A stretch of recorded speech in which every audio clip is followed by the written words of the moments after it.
But we need to now, I mean, we've spoken about your professional life and all the things you've done in recent years, but we need to go to the core, into your childhood. And we're going to do that when we come back from our break.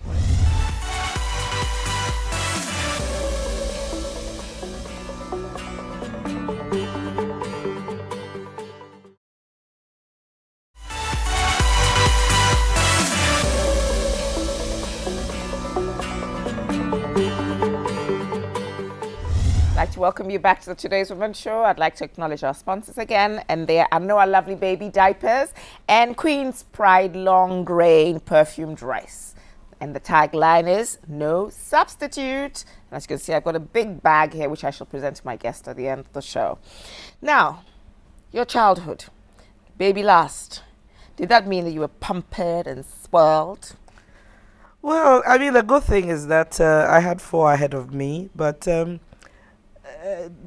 everybody said I was mommy's girl, and then others were saying I was daddy's girl, which is great because then they didn't know whose girl I was. And mommy, my mom, strict Presbyterian teacher, disciplinarian. You know, my daughter was saying, spare the rod and spoil the child. With me, she's carried it on to me, and I think she mentioned it when she spoke. But my childhood was great. My siblings were fantastic. They pampered me when they needed to, and they spoiled you. Yeah, well, they put you in line when they needed to. Oh yes, definitely. But there's something from your book that I'd like to read out, and it says, the lesson from your upbringing and the parenting style that your parents gave you, the lesson to be learned is that parenting is only by grace. And we may err as we go along the way, but our actions as parents should be for the welfare of our child. And I thought that was so beautiful because, you know, there's a challenge in parenting children in this day and age. You know, our children are being brought up by the web, World Wide Web, you know what I mean? And to be able to let them see your ideals is a little bit more difficult because it's in contradiction to what they're actually seeing out there and what they're reading, you know. So I think that was really, really nice. But growing up, you were a fun-loving person. Because you said you were not the typical model medical student, often described as bookish and old-fashioned with no time for a social. What I loved was you said, I love to chill on weekends. Nightclubs, restaurants, bars, parties, and social events were very much my playgrounds during my medical school days. So you had fun as a child. Oh, yes. I mean, Audrey, I was determined No regrets. I can not at all. I came from a family where my father would sit behind his books and make sure, and I think he wished I was the typical medical student, you know, where I was like always sitting behind my books and amongst the first 3 in the class of 60 or 70 and stuff like that. For me, you know, I wanted a complete life. I didn't, because you can't go back to those days. And my mom is a fun-loving person. She loves to dance. She loves to, you know. So I think we took that aspect from her. Father is a lot more conservative.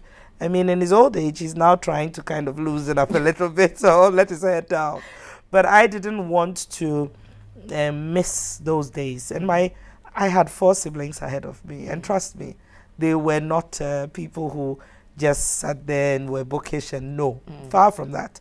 So all those things I did, you know, I look back and I have absolutely no regrets because I knew where my bread was buttered. I knew that, yes, chill, have a great time, but God is supreme. And my spiritual life, I just didn't substitute one for the other. Aren't you blessed to be able to strike the balance? Absolutely, it's important. I think it's important. I mean, but as you grow older, I'm not very old, but as you grow older, you realize that you have to drop certain things and focus more. So my spiritual life now, as I sit here, has taken a lot more of my time than, you know, I still go to restaurants and I love to eat out, and I love my children to eat out, and we have family days out and stuff.